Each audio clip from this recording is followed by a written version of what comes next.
Ik ben we begonnen te bereiden op onze voetbalvelden, wat ik heeg nodig wie. In uw eigen wel fieste let in het tiert, want het veld wint verschrikkelijk droog. Zie wat jij er maakt in uw eigen. Dit is hoe het ideale voetbalveld eruit ziet. En dit is hoe het er bij VV Tenaat bij leidt. De voetbalvereniging zit mij de handen in het hier om haar velden onbroekbaar binnen vanwege de onhoudende droogte. De gemeente Noordoost-Friesland zou net alleen nog feesten te let begonnen wijzen met inschidgen. Ze beginnen ook nou pas met bewetteren. Zaten het nou goed, kent eigenlijk net, maar de velden we steeds minder. Nou ja, de eerste wedstrijd worden al last om de droogte van de velden. Het wordt steeds droger natuurlijk in Nederland, dat hebben we al met de kamp. Maar ja, daar zullen wel adequater op reageerd worden moeten. Internaat kunnen ze nog een beetje van geluk spreken. De gemeente is krek duilkaam om te sproeien.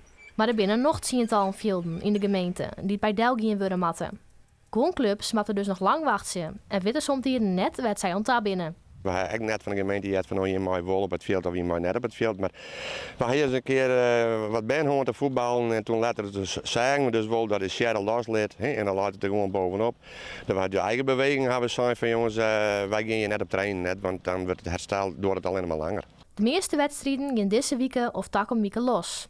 Om vat te komen dat er aast nog meer wedstrijden krast worden matten, hebben ze bij Ropta Boys een eigen bewetteringssysteem online. Maar dat is nevens Harren de omkeerde wraad. Het is de taak van de gemeente, maar als die het net nooit komen kan, dan willen wij er net de dupe van worden. Want je het biedt nog wel even droog.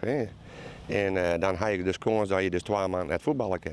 Nou, en dat had net iemand aan.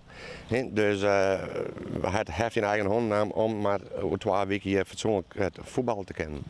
Clubs wieken nou uit naar haar kunstgasvelden. Maar net elke vereniging had die luxe. En ze kunnen echt net met zijn allen bij orenclubs te lonen. Nou sneun konden we hier dus net op spelen, omdat de droogte best wel extreem was, zeg maar. Dus moesten we eigenlijk bij een orenclub daar spelen.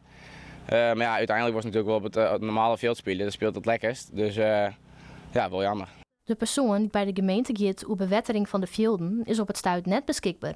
Nevens een wetvierde van de gemeente binnen er geen klachten binnenkwamen van clubs. Vraag bloot of er aans nog voetballen worden kan.